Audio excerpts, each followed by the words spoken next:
Okay, how are you all doing? You good? Yeah. Okay, good evening. So, I'm going to be speaking with you today about deepfakes, which I think is something that we'll all come to appreciate the importance of probably within the next sort of 4 to 5 years in particular. But before I get on and into what deepfakes are and what effects they might have, I want to ask you a few questions. So I want you to think about the most embarrassing audio or video footage there is of you out there in the web, in ones and zeros or someplace, right? So, it could be that university pub crawl at 5 a.m. where you're arguing about the principles of veganism with a duck or something. It could be, the worst football rants that you ever went on, like after Man U got caned last night, and you use some choice words that you wish you hadn't, that you don't agree with in principle, but are now there. It could be something a bit more serious. It could be the grief of a lost loved one. And you might be thinking, lashing out and feeling upset. You might be being confiding to someone on the phone. You might have said some things in the heart of grief that you regretted. And probably more pleasantly, but still quite seriously, if there was an intimate photo that you shared with a loved one or a partner. So change the context a little bit. Imagine 3 or 4 years' time of the general election, and on the eve of the general election, there's a video of Uncle Corbo with the Russian ambassador and a Czech ambassador taking a wad of cash. And this looks like the best HD footage you have ever seen. Miramax, get out, okay? It's excellent. Or there's equally good footage of Theresa May and Jeremy Hunt having a great conversation about why nurses should stop whinging about their working conditions in NHS. It looks absolutely picture perfect. There's no cutting, there's no editing. It just runs like a film, like a perfect film. You see it on your social media feed, someone forwards it to you on WhatsApp, you watch it, and you react with your gut. You react emotionally on whichever your bit of the political spectrum might be. Someone says to you, oh, it's a fake. And it could be, you're a technologically savvy person, you're open to the idea that somebody could manipulate something or could potentially get some actors in and make it up, the principle.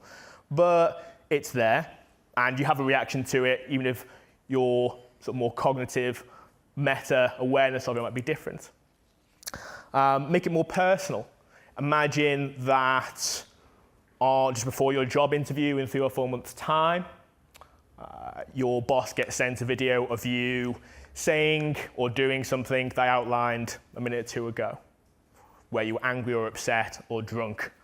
And it might not be that bad, it could be. Either way, you regret it, your boss isn't going to look favorably on it. Let's say that's a complete fake. It's you, picture perfect, every spot, pimple, pore looks exactly the same. It's perfect. The audio, your mannerisms, every little idiosyncrasy about you is picture perfect. Would you as a boss, if you see that footage 24 hours before, half an hour before, would you take somebody's word for it? It's not me, it's a fake, when you know that's available? Or would you err on the side of caution? So the point I want you to take from those questions is just what the prevalence of what we're going to look at over the next 4 or 5 minutes could have on what I would call the availability of trust, the supply of trust, and what you can place in it. Okay, so work now. Cool. So let's define our terms. So this is a definition that from a really good writer at the Lawfare blog, which I encourage you to look at. I've edited it a little bit, but basically the digital manipulation of audio-visual footage to impersonate someone or make it appear that a person did something such that the unaided person cannot detect it. So this is not to say that for every new technological advance there's no technological solution, but the availability of one and the expense of the other don't necessarily have to be in sync, and they have a big impact on how we might actually solve the former. How does it actually work? So I'm not going to go into too much depth on this, but broadly speaking, it's important that we're aware that this technology really is just about here now. And unfortunately, it's been exploited by probably the least savory people in our societies. So just recently, Adobe showed off a new bit of software called Voco, or Voco, I'm not 100% on the pronunciation. But you can think of it as Adobe Photoshop for audio. Now, we probably all know people who are whizzes with Photoshop who can edit pictures really, really well. And with regularity, health and beauty companies get into lots of trouble for various uses of Photoshop that I don't need to go into. But after about 20 minutes of audio data, so listening to your conversation, it can produce pretty much perfect audio footage of you saying whatever it wants, even down to sort of idiosyncratic mannerisms, the ums, the ers, the likes, all these sorts of things that you might have. And we'll see an example of this shortly. On another touch, so the machine learning that tends to underpin some of this technology tends to use libraries such as Keras and TensorFlow. And the key point that perhaps differentiates this from previous attempts to sort of create similar effects is that it can really avoid what's termed the uncanny valley. So that sensation you get when you look at a robot or a waxwork, where it looks pretty human, but not quite, and it makes you feel a bit uncomfortable. These technologies are getting to the point where they really overcome that uncanny sensation in practice. And of course, as with all of these sort of machine learning techniques, they tend to improve with the quantity of data they have available, which brings me back to the first questions I asked you about how much audio and visual data is out there already about you just through our normal everyday lives.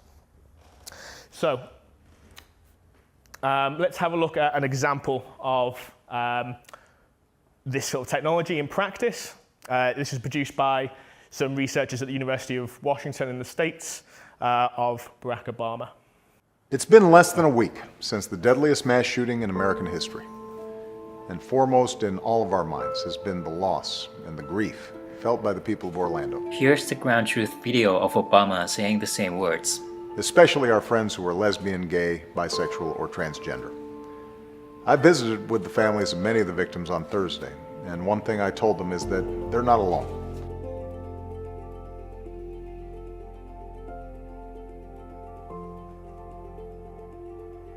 Now, there's similar videos available of our current best mate, Vladimir Putin, at the moment. There's some researchers in Germany who are doing a similar thing where they're feeding in his facial gestures and movements. Why should this matter to you in particular? We've touched on a few of these points already. The fact that your data, your personal data, which is becoming ever more sort of commercially valuable and potentially dangerous, could really be used against us in a big way.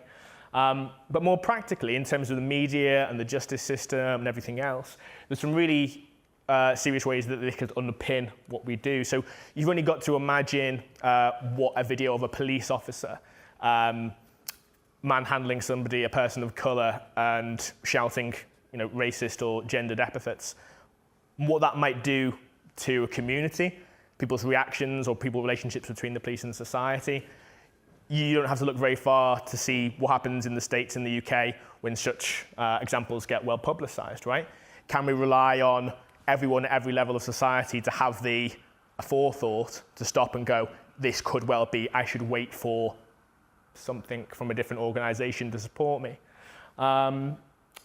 Similarly, the examples I outlined about the general election and politics, when they start to slow down how far you trust, that has some really serious consequences for how we go about our civic lives.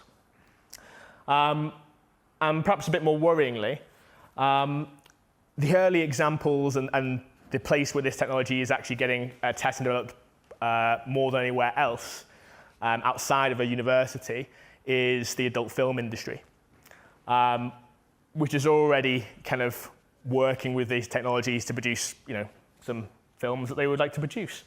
But the difference is, and the key difference there is that while perhaps unsavory to some people, that is done with consent and legality, at least in the large part of the developed world. In more recent times, so in the last presidential election in the States, Not as well publicised, but Hillary Clinton, alongside lots of the other sort of propaganda that was publicised by Russian troll farmers or whatever else, there were sex videos of her that didn't quite cross the uncanny valley, but were enough to make the point of how they were undercutting her as a female politician running for office.